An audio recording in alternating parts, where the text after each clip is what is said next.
And I welcome our very first speaker, which is Shani Ospina. Shani is my coach. She and I have been working together for a bit over a year now, or actually it's some around our anniversary, more or less. And Shani has been working as a coach for many years. She will properly introduce herself in a few moments. I can highly recommend her. So otherwise, I wouldn't be working with her for that long a period of a time. And I'll hand over to you, Shani. And after that introduction, she and I will engage in a conversation. So this will be a bit different than the other sessions before and after that. Shani. Thank you, Sohrab. So everyone, it's great to be here to talk to you. This is a bit of a different session. What we thought we would do with Sohrab is essentially to have a conversation about coaching and about his experience with coaching. And we'll launch into that, but I was told that it would be helpful to you to know a little bit about my background. So I'm sitting in Vienna, in Austria, in a miserable autumn day, raining, cold, everything. But actually really feeling much better by being in front of all of you. I'm originally half Colombian, half Italian, and I started out my life as a management consultant, and then I worked in finance. But I realized that what really seemed to make the difference, especially as I was working in private equity and venture capital, was actually the teams, the leadership. Like two businesses that had very similar models could work in different ways depending on who was leading them and what they were doing while leading them. So over time, and in the last maybe around 16, 17 years ago, I started training to become a coach, and then have been working pretty much full time on this as a coach since 2007 as a coach and the leadership, leadership consultants. So I bring that sort of real understanding of business and the hard side of things. I'm still very much a numbers person and very much like that, but combine that with what I know has made a difference in terms of my own life and in terms of other people's lives around coaching. I work primarily as a coach to entrepreneurs for part of my time, and then I run a business as well where we develop and deliver leadership programs for very senior managers in large corporates. So I see a little bit of everything. And I have some clients, and one of them is also here. I see her on the line, who come to me almost on a personal basis because they want to work on generally on their life and are not waiting necessarily for the company to either pay for it or in a different capacity. So very varied. And what I think we wanted to, Sora finds it effective to convince me to come and speak to you. What I think we want to do here is to share, to get Sora, to share a little bit the things that have made a difference for him in the coaching. And then I'll explain to you what the models behind them are, perhaps some of the science behind it when relevant, and how you might use them in your day-to-day life. So it'll go a little bit depending on A, what Sora brings up, and B, what you guys want to hear about. And we will experiment in this way today. So with that, I get the privilege of turning it back on Sohrab and basically asking, well, Sohrab, we've had 12 months together and of coaching, and it's been quite intense coaching on a range of different subjects and issues. And so I'm curious to know, at a meta level, what are the things that have had the most impact for you? Yeah, so I mean, the title of your talk already says it to some extent. It's been understanding what kind of assumptions drive my behavior and where those assumptions come from, and based on what I made those assumptions and to what extent those assumptions are true or not, right? So that has been, I think, the most impactful one, and it's a running theme, or basically the all the dots can be connected, at least in my case, with this one topic. Yeah, so we talked a little bit about when we were preparing for the session, we did talk about assumptions, and I think we wanted to ultimately title the talk "Assumptions, Emotions, and Constantly Learning." And I think the Yeah. themes are that were in that sense. So my, I guess maybe to say perhaps what it would be helpful for the people here if you gave an example of a situation where, you know, that looking at your assumptions made a difference. And I'll talk about the mechanisms behind why that matters and why it's such an important thing to do Yeah. afterwards. Yeah, I mean, we're all, most of us are at home, working from home because of the pandemic going around. And I think most of you also remember sometimes early March, mid March, depending on where in the world you were, how that pandemic hit you. Like what happened suddenly when that lockdown started. One of the most important things that I remember was in mid March when I realized that this is going to happen. And back then, I'm a medical doctor by background. So when I saw this evolving, emerging, I told my wife, this is going to last for the next 2 years. And she said, no, no, you're way too pessimistic. She's also from the medical background, but I said, we need to plan for the worst and hope for the best, obviously, because otherwise it's very difficult, but we need to plan for the worst. And one of the things that I wanted to plan for is what happens if suddenly all of our clients cancel on us? And how can I keep the business running? How can I keep my staff? How can I keep my team, right? That was one of the things that was very important to me. And suddenly my instincts kicked in based on my medical education. And I started to take a lot of decisions very, very fast. And one of those decisions, just to give you a concrete example, was I had like a year earlier, I had put all of my money that I had in stocks into Tesla. It turned out to be a great investment. But from like while I was driving and talking to my wife, I immediately sold those stocks. So first of all, you shouldn't be texting and driving, which also means you shouldn't be selling and buying stocks while you're driving. But second of all, there was no need to be so urgent. But my like all of this came back to what I had been trained as a medical doctor, that in a crisis, you need to take decisions fast and act super fast.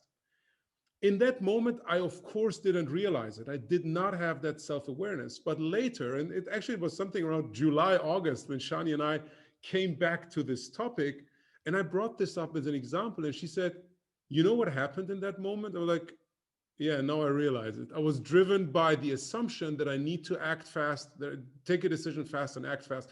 And I did it fully automatically without even thinking for a moment, right? Without pausing, without driving to the next place where I could stop the car and then sell those stocks, right? I did it while I was driving, which was A, dangerous, and B, unnecessary. So this is maybe one of the most concrete examples that I had.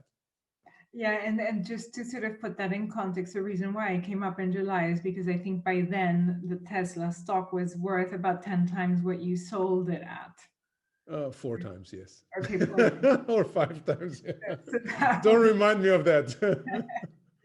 that was the thing. Now, so what is interesting about your story there, and is the way that assumptions work, right? So we need assumptions in order to be able to function in the world. Without assumptions, you know, picking up a glass of water, drinking from it and putting it down would be a huge enterprise. So we're constantly, and the reason why this is because the brain is predictive. So I think a lot of us who don't come from neuroscience, who haven't really spent a lot of time studying the brain, think, well, you know, I observe, I take in data, I process, and then I make a decision. But that is that would be a really inefficient way for the brain to function. So in reality, what the brain is doing is the brain is taking lots more data than you're consciously aware of in at every moment, every second, filtering it, figuring out what is relevant, comparing it to your past experience, comparing it to your models of the world, and essentially issuing a prediction and acting in accordance with that prediction. So when I pick up a glass of water, my brain is making the prediction that I will be able to hold on to it, that I need to hold on to it, because if I don't hold on to it, it's going to fall. Because my brain has by now, after 40 plus years, developed the sort of, it has the prediction that gravity tends to make things fall to the ground, and often with not so great consequences. So that prediction serves me really well. I don't have to think about it. I can talk to you guys while picking up the glass. But if I were to go to the International Space Station, where there is no gravity, I would probably suffer because my brain would be making wrong predictions for a while. So I would have to pick up a glass of water. In fact, I wouldn't even have a glass because the water would be floating out of it. So a lot of things would take a little bit of time to adjust, and my brain would have to reassess the data and how it makes predictions. All so far, so good. Now, what is interesting about this is that these predictions that the brain makes about things like the law of gravity are also predictions that the brain makes about, all of our assessments about our environment, about people around us, about ourselves. So we're constantly predicting things about ourselves and about who we're interacting to as well. So, Zora learned as a medical doctor to make a certain set of predictions on the circumstances. Like in a crisis, in a medical situation is typically an emergency, somebody is probably dying. And so you have to act decisively.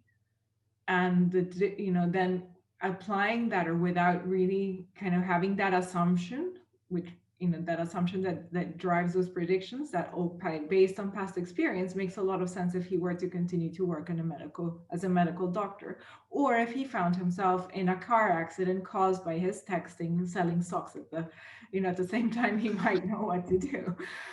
But it wasn't so great when applied to what was a very different type of crisis. And so that big conversation, what I think that story is showing us is to say, like, we have assumptions, we have concepts and past experience that we use to make predictions. That's a good thing until it's not. And the better that we can be at recognizing when it is not a good thing, when it might be worth pausing to look at the assumptions, the better, the quicker, the better, the more agile we'll be, essentially, as individuals and as people. So I guess I'm curious at this stage, and I'm still actually new to using Slack myself. So I'm curious at this stage whether there are any questions, and then to encourage you to post questions on Slack as and when you start to have them. But and I'm Yeah. seeing. So far, I'm not seeing questions, Shani, which means you and I can continue. Awesome.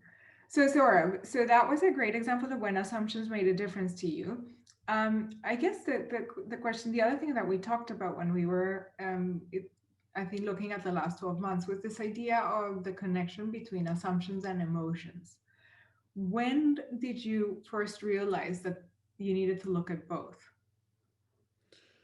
Oh, that's difficult to say because it came up. It came up in many scenarios in many of our conversations that we had. One of the things that struck with me was at some point you mentioned, and I still have it on a post-it. Like in some of our sessions, I note some things down and then I put them next to my monitor. And this one says, emotions give us good clues. So it doesn't mean that they give us the truth about something, but they give us a clue that there's something where we sense that there might be something wrong. And it could be something that's wrong, right, with our assumptions. And this topic, or the connection between emotions and assumptions, came up over and over and over again. Like if you have this emotion of that you're scared or feared or whatever, right? And then you jump, and then you need to ask yourself, like, why do I have this emotion right now? And it could be based on certain assumptions that you hold, right? Going back to that example, suddenly like being scared of that scenario was like, oh, I've been part of a family business for many years, and it was always like up and down, up and down, up and down. And it immediately scared me. And it got me back to the point where I saw my father in most of those scenarios, in most of those crises. His first thought was, what can I do to keep my team? Right. And that was one of the things that came to me. Now, I think in that situation, this was beneficial because I still believe, and I hold this to be a high value of mine, to think about my team. But in other scenarios, those emotions, those fears probably, or maybe even positive emotions, could be based on assumptions that are not necessarily true for that specific scenario. So that connection came in many of our conversations, and I find it impactful to this date. Hmm. And so to kind of what is really interesting about emotions is that emotions are also predictions made by the brain. And there's a really interesting body of work by a woman called Lisa Feldman Barrett. I highly recommend her TED Talks. And also, I mean, she has a great big book. But if you want to start somewhere, the TED Talks are at a very good place to start.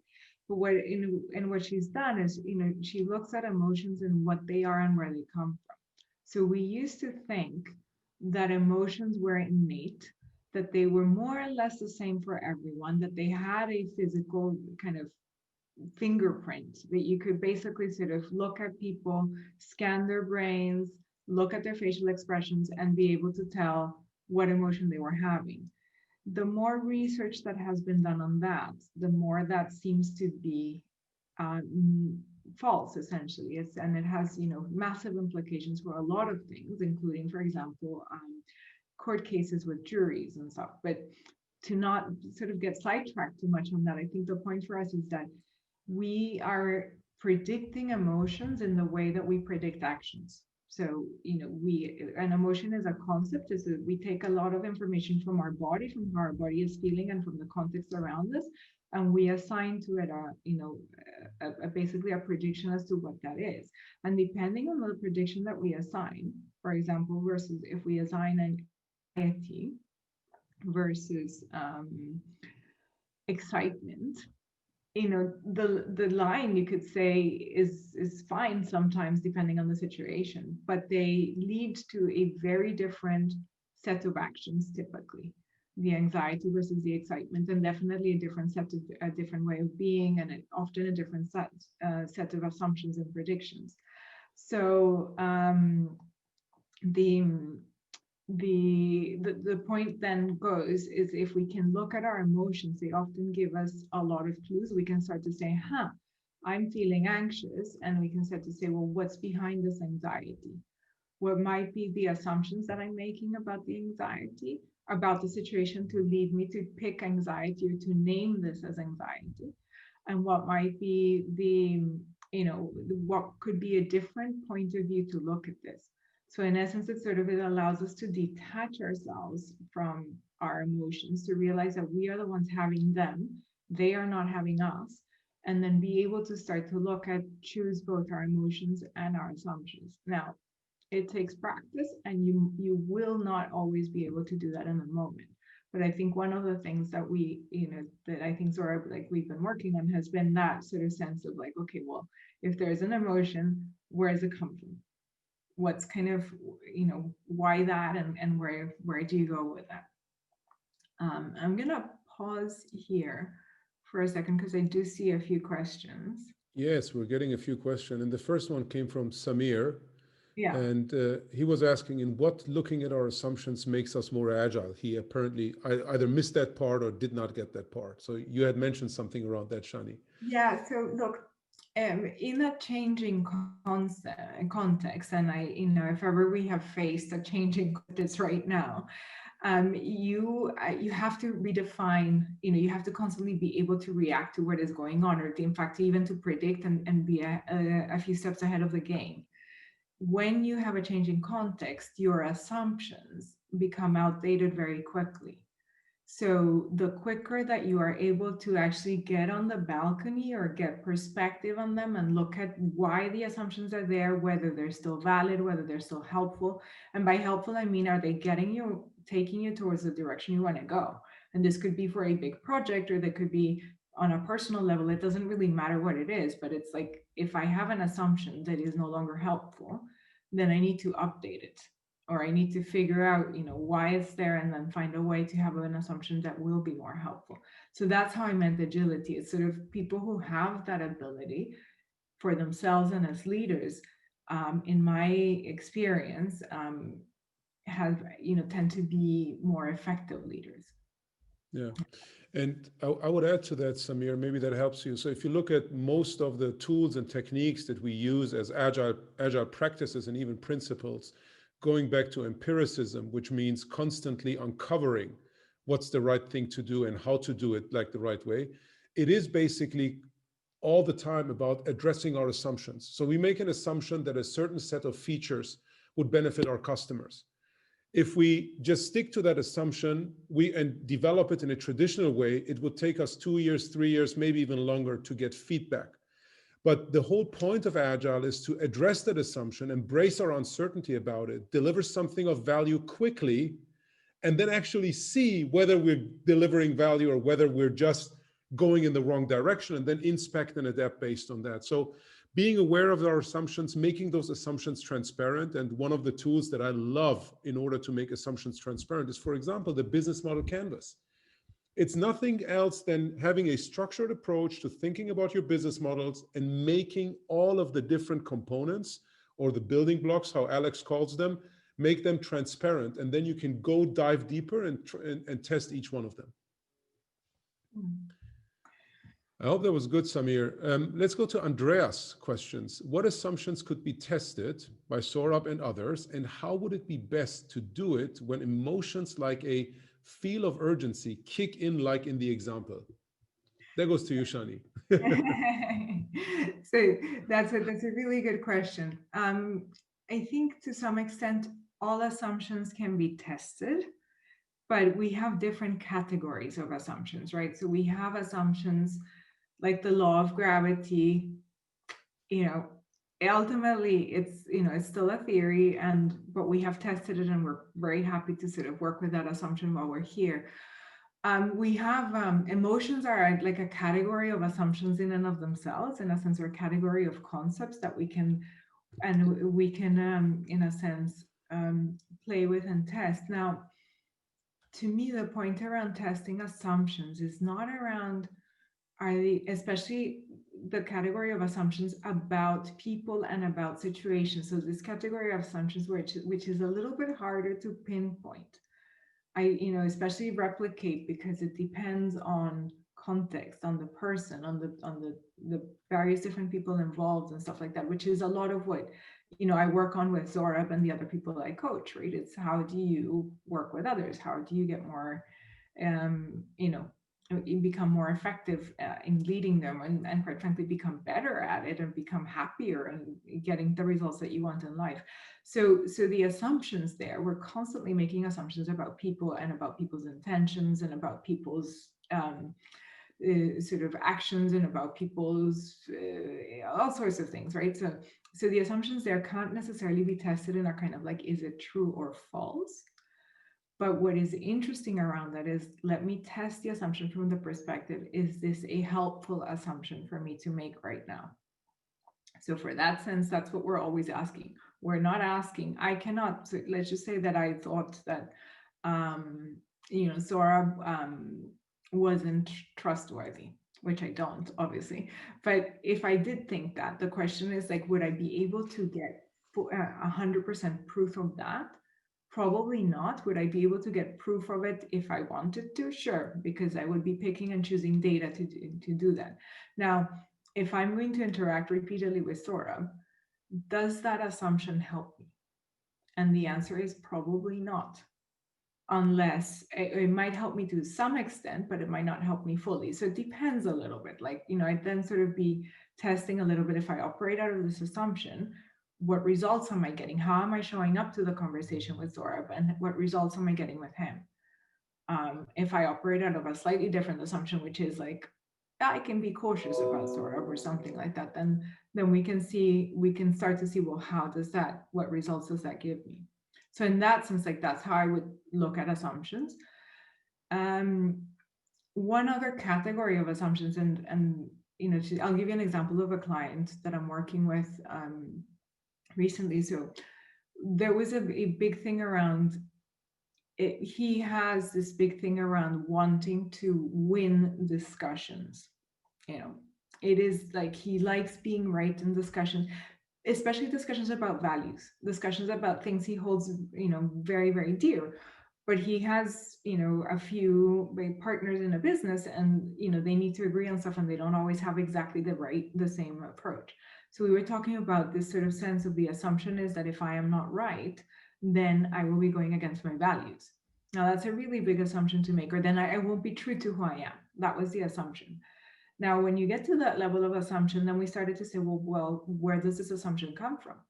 And where he got to was that this assumption came from a time when he was a teenager.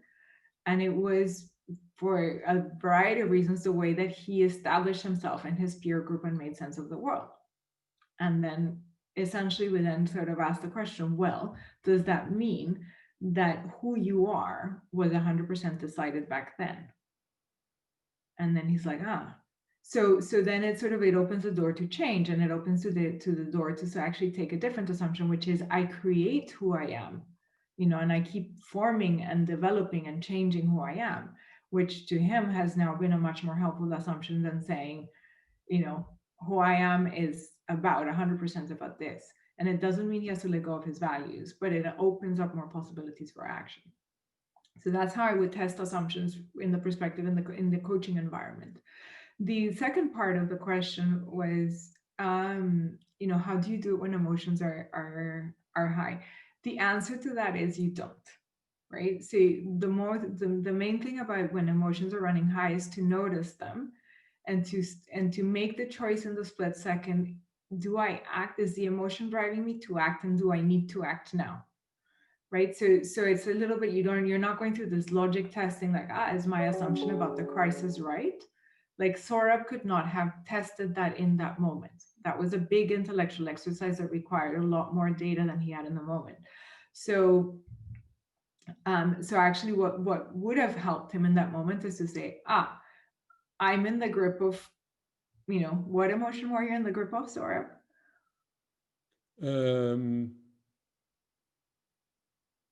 Not sure.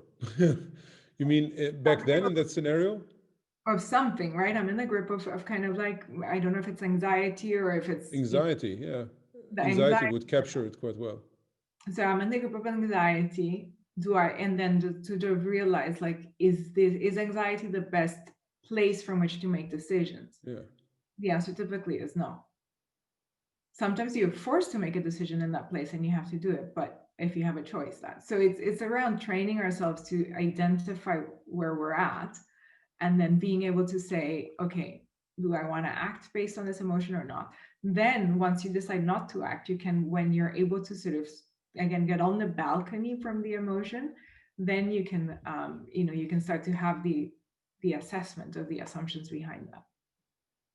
That was a very long answer, but hopefully helpful.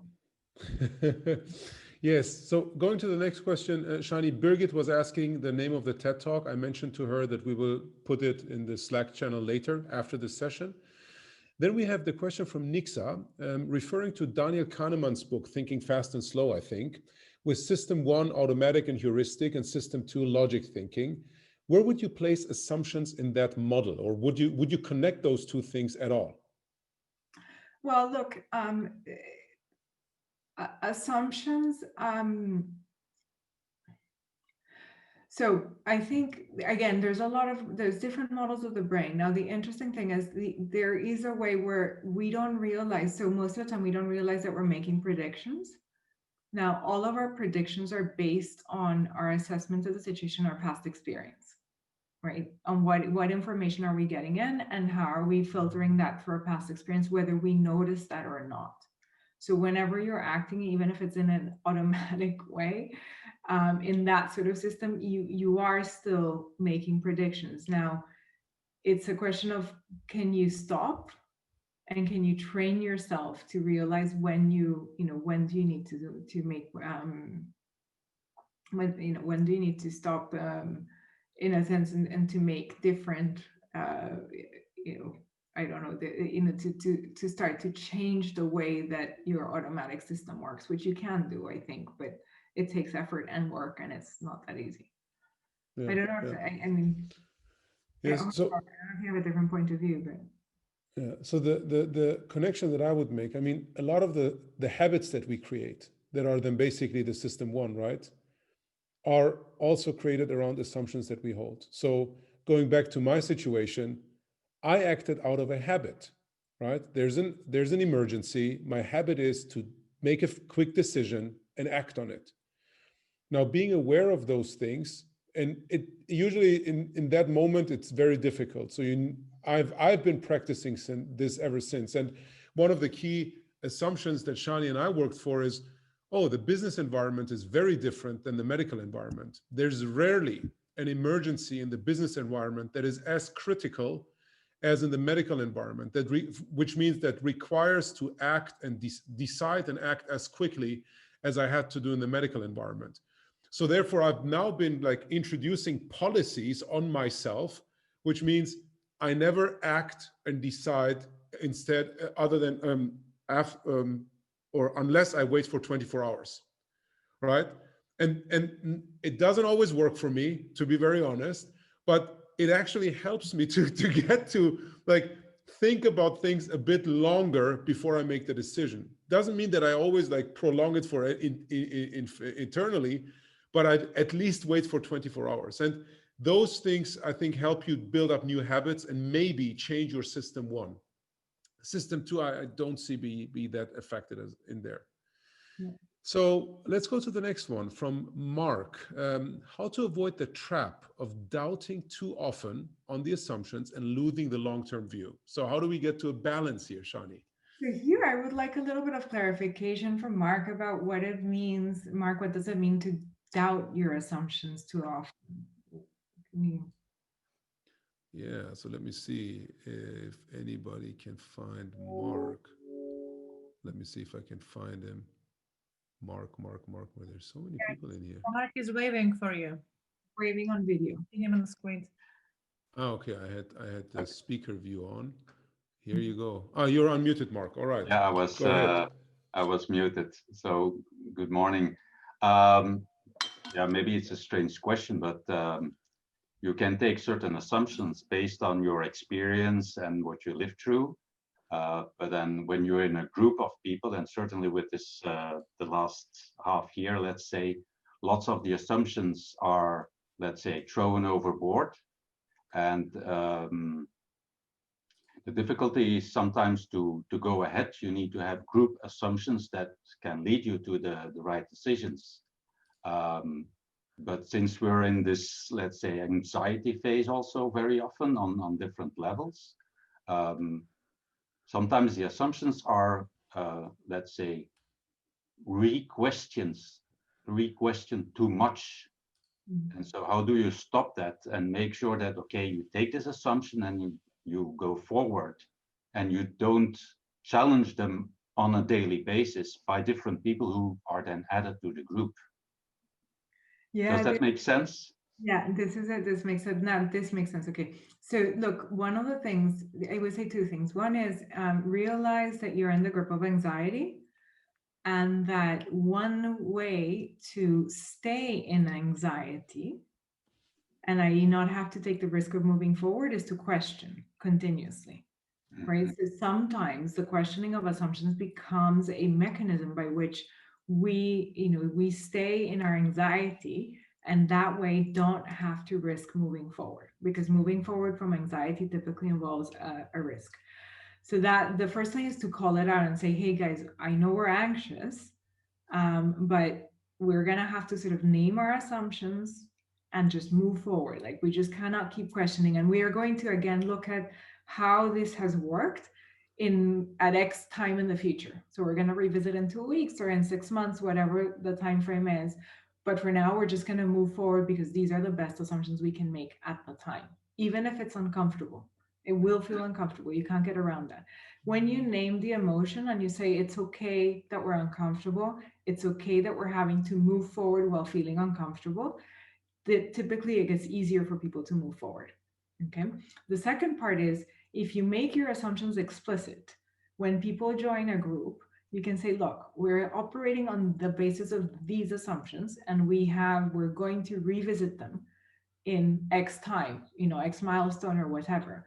And so you can say, I understand you may want to question these, but if you're coming on board, we're going to ask that you play along with this, unless they really have a very strong reason to kind of, to question because they're bringing a really different perspective or something. But I think it's a lot of this is a lot of working with assumptions is to make them explicit.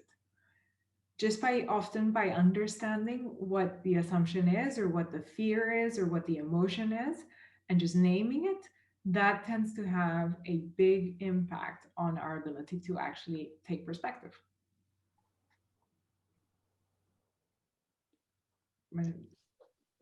Does it help, Mark? Yes. Perfect. So let's go to the next one, Shani. JY, I don't know how to pronounce your name, JY maybe. Is the key to test assumptions or to find them? If it's the latter, so finding them, how can we find them? I make the assumption, he makes the assumption that when I know what the problem is, it is more than half solved. Yeah. We talked about this already a bit, but maybe you can dive deeper here. And I think that's it. That's really the key, right? So the key is to find your assumptions. Absolutely. It's sort of just to test them, because again, testing can become a kind of unless you have a really very, very objective way to test them, testing can become a sort of a trap in a sense. It is helpful sometimes, and I'll talk about that in a second, but it is fundamentally, this is about making your assumptions explicit. And in order to find your assumptions, the best question that I have come up with is to ask, what do I have to believe about the world, or about me, or about the other person, or people involved in this, or about, anything, in order for me to feel and act this way? So what needs to be true, or what do I need to think or believe is true about the world for this? So let's see if I can give you an example of this. Sohrab, I don't know if you and I have come up with an example. So I think that the kind of shift to digital, right? That's a great example. It's kind of, and I don't know if I can pick on this as Sohrab and share that, but I think you can. When when we started to shift to digital, you started asking some questions about the business.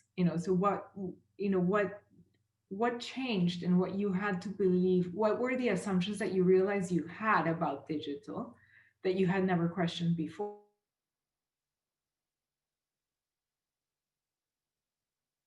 Oh, seems like we lost her for a moment.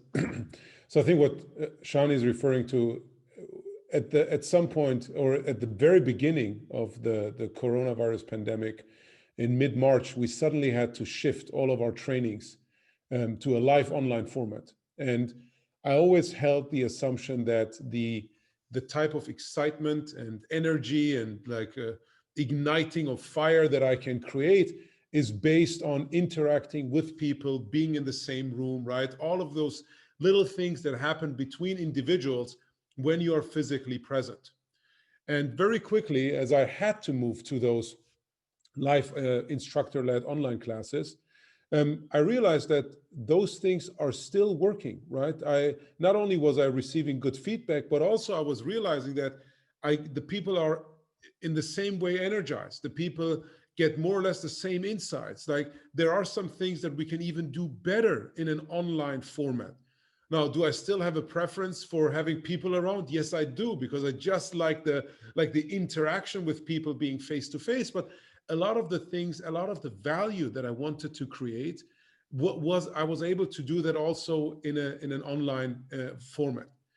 Now, this triggered me to think about other assumptions that I hold. And one of the other assumptions that I then was holding was, okay, it requires a live interaction with an instructor, in that specific case being me, to have that kind of learning. And Shani invited me to read a book from Salman Khan, the creator, the founder of Khan Academy. I'm not sure who of you is familiar with that. My kids have been using their products a lot during this pandemic, learning from home. So when I read his book, he was talking about his assumptions that he had. So he started out tutoring his cousins through using like an online channel, an online way. And as more and more cousins, he comes from an Indian family, so similar to us Iranians, he has a lot of cousins.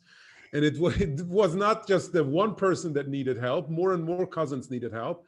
So he started to teach more and more of them. But at some point, he didn't have the time. He could not scale it. So one of his cousins asked him, can you just put whatever we discussed today on YouTube? And he was thinking, oh, that's not going to work that well, etc. But he did it anyways. And then he received feedback initially from his cousins that, hey, Salman, we actually like you over YouTube much better than we like you in a face-to-face session or in a live session. And he was a bit sad, but then he realized that there were a lot of benefits to those videos being on YouTube. Plus, suddenly many other people starting watching his videos and were giving him feedback and were thanking him for that, and so on and so forth. And reading this triggered me to think about my assumption, right? Do I need to be there face to face or online in a live setting? Or can I move to a different type of approach, resulting in the same learning, in the same excitement, in the same energy that people get from the topics that I teach? And Shani and I hope she manages to join back quickly, depending on what the issue. Oh, you're back. Great. So Shani and I had a lot of discussions around this topic, right? What does this mean for us? Like, what is holding us back as a business to scale? Not only in terms of revenue, but really to scale also our impact. And that was very, very helpful. So Shani, handing over to you again. So again, the point is, it's like, as you start to ask, you say, we don't want to be thinking about our assumptions all the time because that would be highly inefficient. But when we start to see that somehow something about what we're doing in the past isn't quite working in the present, or if we were having certain types of interaction with one person and we now have, say, a new person on the team, and somehow the way that we used to interact with the old person doesn't work the same with the new person, that's a clue to stop and say, well, okay, what assumptions do I have? And then to ask that question, like, well, what do I have to believe, or what am I bringing? What assumptions do I have about this person? What beliefs do I have about the situation? And that, if you just sit down and write some of those down, that in and of itself might solve, I would say in 80% of the cases is likely to solve the problem. Because you realize, I'm believing that this person is, thinks about things in the same way as that person did, and they probably don't. So there's this woman called Denise Scholl. She is a very well-known performance coach in the US. She's actually for those of you who have seen the series Billions, she's actually the real life inspiration for Wendy, the coach on that program. And she has this, this phrase, which is this sort of, awareness is curative. And that's the thing, like, just being aware of my assumptions can often trigger a change without much effort. Not all the time, but, maybe 80% of the time. Should we get to the next question? Yeah. Let's go to the next one. The next one is from Christoph. He's asking how to get the emotions out of the way to be even able to check which assumptions you made, which one are helpful at present, and test the remaining afterwards. Also connecting to some of the questions we had earlier. Yeah, and this is a fascinating one, because inside this question is a great assumption, which is that I can't test assumptions unless I get the emotions out of the way, that emotions get in the way of testing assumptions. So, I'm going to question that assumption. And I would actually say that it's the emotions that really help us test check the assumptions. So in other words, maybe the way that I would encourage to do is to say, well, how can we, in a sense, use the emotions to explore the assumptions?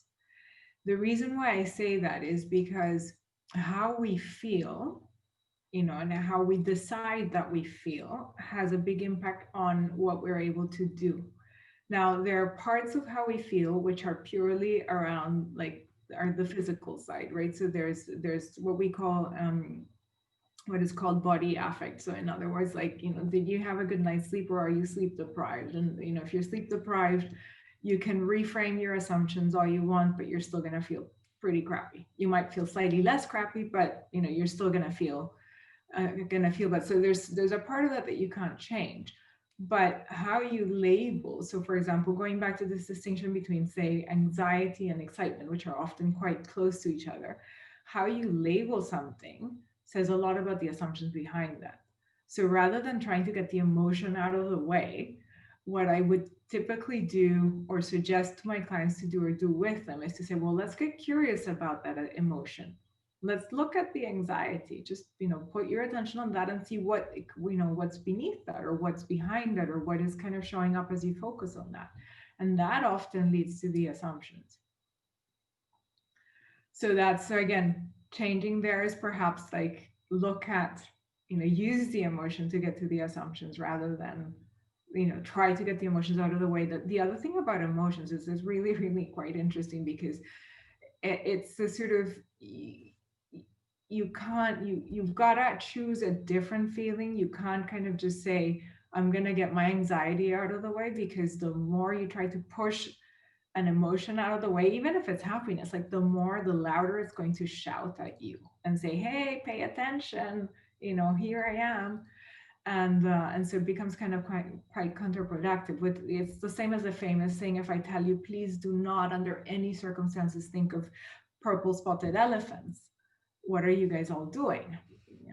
Probably you had at least a fleeting thought about one of those purple spotted elephants. So again, don't see the emotions as something that get in the way. See them as something to work with and as an enormous source of information that can really help you become a lot more efficient at spotting assumptions. Cool. Thank you for that one, Shani. We have a few more questions in there. One is from Suilo. He or she, it's always difficult to assess.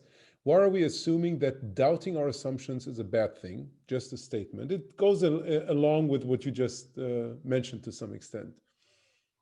Yeah, and again, we're not assuming them doubting our assumptions is a bad thing. It can be in some circumstances because it leads to paralysis. And in some circumstances it's exactly the right thing to do. And so part of what getting good at working with your assumptions or your belief systems is to actually start to know, when is it serving me based on where I want to go, what I want to achieve, what I want to do, the impact I want to have, and when is it not. So getting good at sort of distinguishing when it's worth spending time on that and when it isn't.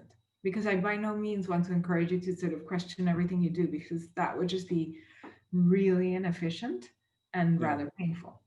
Yes, we'd be stuck in analysis paralysis. Yeah, exactly. So it's sort of, it's a balance, like most things in life. Yeah. So the next one that's coming from Kartik, I think that's very much in line with, or you could speak from experience for working with many leaders out there, including myself. So when you get into a coaching context, and I think that refers to initially when you start the work with those leaders, when do you enter into a new working environment to coach leadership and executives?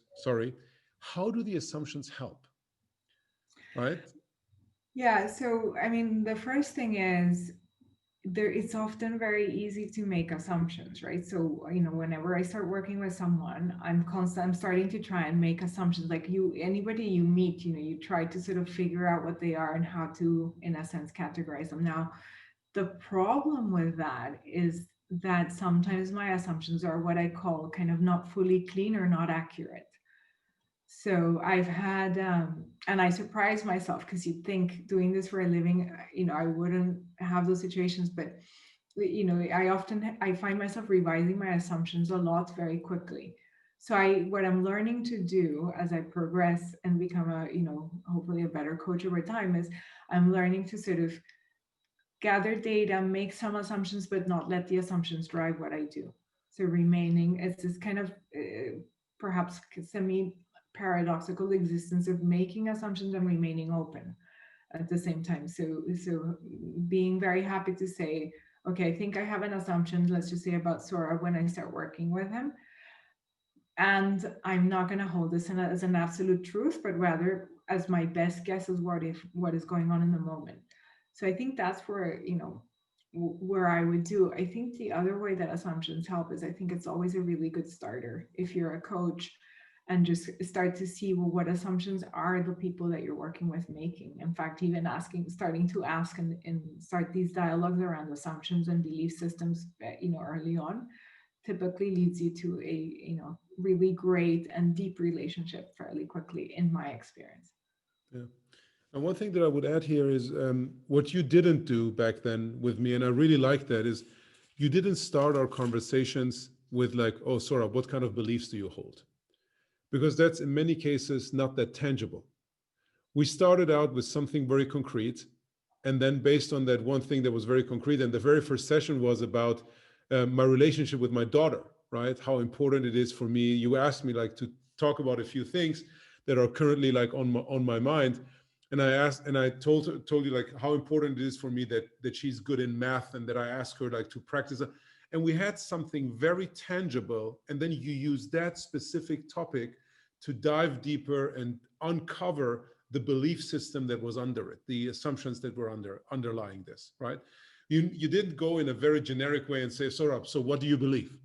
Because the reason I'm bringing this up, you're laughing, but a lot of coaches do this, right? A lot of organizations we see, they enter into workshops like, what are our values? Right? It's very difficult to give like concrete answers if the question is so generic. So we'd rather start with concrete examples and then go to the underlying values, to the underlying beliefs and assumptions that we hold, because that makes it so much more tangible. And then we can make our actions based on that. So that's a really good point. Yeah, we're getting to the end of our time slot, Shani. And maybe you have like a few final thoughts for our participants, especially as individuals, but also many of the people that join this conference act as coaches, as scrum masters, or as leaders themselves. So what would be like the one or two things that you would want everyone to take away from this session? I think one is assumptions are absolutely key. So get good at working with them. Get good at identifying them, get good at working with them, demystify them. They're not, they're not weird, fancy, mythical creatures. They are things that everybody has that are extremely useful. And they can be even more useful if you make them work for you. So when they're not working, you check what they are, and then you start to sort of modify them. The second is the way that you do that is by getting curious. So the number one thing that will help you work with assumptions and the emotions is to just get curious about them. So this is not about willpower. This is not about sort of, resisting emotion or trying to appear or pick an emotion, even if you're not feeling it. There's a lot of different things you can do, but it all starts with curiosity. So if you can get really curious about what you're seeing and what you're feeling, you're going to get the data that you need in order to start to move forward. And then the last one would be, it's a lifelong thing. And different people have different levels of appetite for going into this, more or less, but don't get frustrated. It takes time to learn how to work with them. And, I'm still learning. And I've been, as a coachee, as being someone's coached by someone, I've been doing this for nearly 2 decades. As a coach, I've been, helping others with this for, 13 years, I think now. And I'm still learning. So see it as constantly learning, fall in love with learning, and then you'll get much better at it, and it will be a lot quicker. Yeah, cool. Shani, thank you so much for taking time and doing this with us today. I think it was very insightful. If you wouldn't mind to put in some of the references that you referred to, like the TED Talk, etc., I think it will be very valuable for our participants. Thank you. Put those in. Thank you, Sohrab. Thank you, everyone.